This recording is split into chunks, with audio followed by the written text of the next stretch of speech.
గురుగారు, తులారాశి వారికి జూన్ మాసంలో ఏ విధంగా ఉందండి? విద్య, వ్యాపార, ఆరోగ్య రీత్యా? తులారాశి వారికి అష్టమ స్థాన గురుగ్రహ ప్రభావం చేత మిశ్రమ ఫలితాలు కనబడుతున్నాయమ్మ. ప్రథమార్థం ఇబ్బంది కలిగించినా ద్వితీయార్థంలో సంతోషంగా ఉంటుంది. ముందు మొదటి 15 రోజులు ఏవైతే ఉన్నాయో పనులేమన్నా ఉంటే వాయిదా వేసుకోవడం అనేది మంచిది.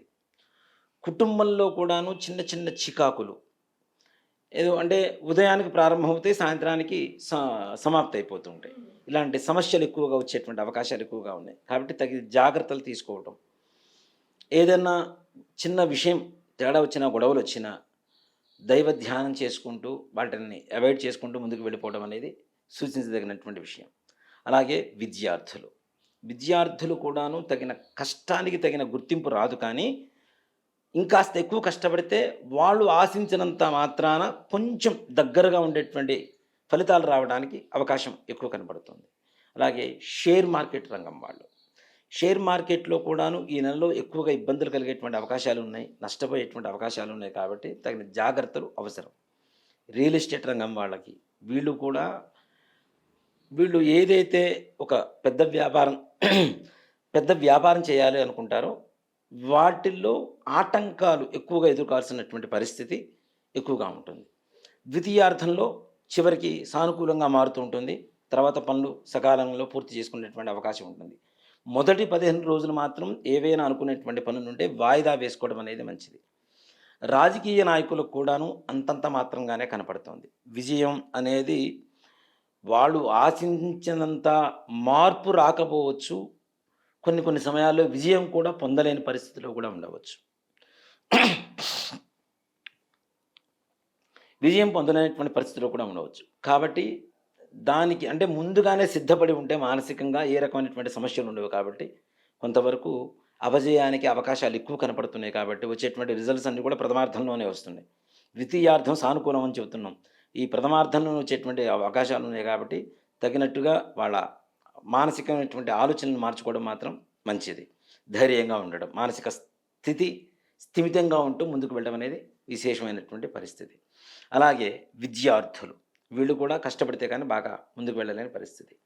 ఉద్యోగాలు, ప్రమోషన్స్ ముందు 15 రోజుల్లో మీరు తలపెట్టినటువంటి పనులు ముందు కాలంలో కూడా అవ్వకపోవడానికి అవకాశాలు ఉన్నాయి కాబట్టి జూన్ 15 తర్వాతనే అలాంటి ప్రయత్నాలు ప్రారంభించండి.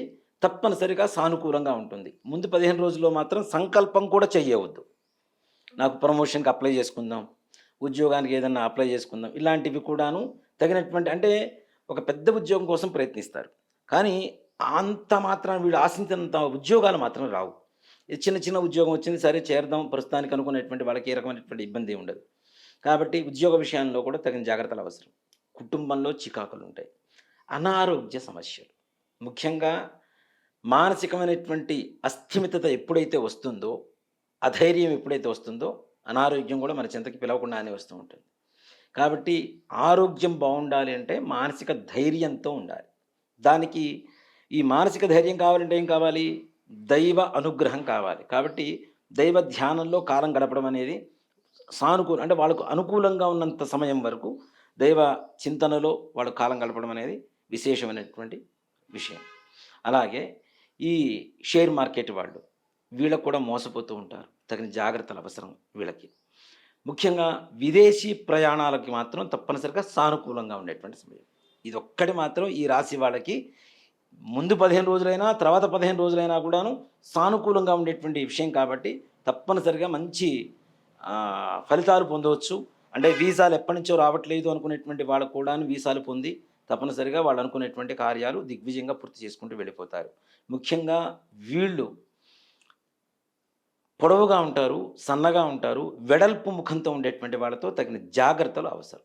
వీళ్ళకి పక్కనే ఉంటూ వెన్నుపోటు పొడిచేటువంటి వ్యక్తులు ఎక్కువగా ఉంటారు. కుటుంబంలో చికాకులు రావడానికి కూడా ఇలాంటి వ్యక్తుల పరిచయం కావచ్చు, ఆల్రెడీ కుటుంబంలో ఉండేటువంటి వ్యక్తులు కావచ్చు, స్నేహితులు కావచ్చు, ఎవరైనా కావచ్చు. ఇలాంటి వ్యక్తుల వల్ల ఎక్కువ కుటుంబంలో చికాకులు వచ్చేటువంటి అవకాశం కూడా ఉన్నది కాబట్టి తగిన జాగ్రత్తలు తీసుకోవడం మాత్రం మంచిది. గురుగారు, వీరు ఏ దేవుని పూజిస్తే అనుకూలంగా ఉంటుంది అంటారు?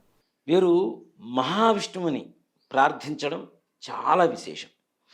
మహావిష్ణువు దేవాలయానికి వెళ్ళమని చెప్పండి. ఏదైనా కృష్ణుడు కావచ్చు, రాముడు కావచ్చు, ఏ దేవాలయం అయినా సరే విష్ణుమూర్తి దేవాలయానికి వెళ్ళి స్వామివారికి ప్రదక్షిణాలు చేసుకొని, అష్టోత్తరం పూజ చేయించుకొని, అది కూడా బుధవారం పూజ చేయించుకొని, స్వామివారికి బెల్లంతో తయారు చేసినటువంటి ప్రసాదమైన, కనీసం బెల్లమైనా సరే నివేదన చేసి, అది బెల్లం మనం నివేదన చేస్తే కొద్దిగా చేస్తాం.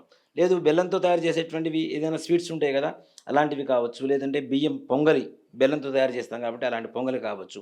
4 మంగళవారాలు కూడాను దేవాలయంలో చేసేటువంటి అవకాశం లేదు, ఖర్చుతో కూడుకున్నటువంటి వ్యవహారం ఉంటే కనీసం ఇంట్లో అయినా సరే, ఇంట్లో ఉండేటువంటి వెంకటేశ్వర స్వామి పటం ముందైనా సరే ఈ యొక్క బుధవారం పూట స్వామివారికి అర్చన చేసి, అవకాశం ఉన్నంత వరకు తులసీ దళాలతో అర్చన చేసి, స్వామివారికి ఈ బెల్లం పొంగల్ ఏదైతే ఉందో నివేదన చేసి అందరూ ప్రసాదంగా భావించి స్వీకరిస్తే తప్పనిసరిగా వీళ్ళు అనుకునేటువంటి ప్రతికూలం వెళ్ళి అనుకూలం మాత్రం తప్పనిసరిగా కలుగుతుంది.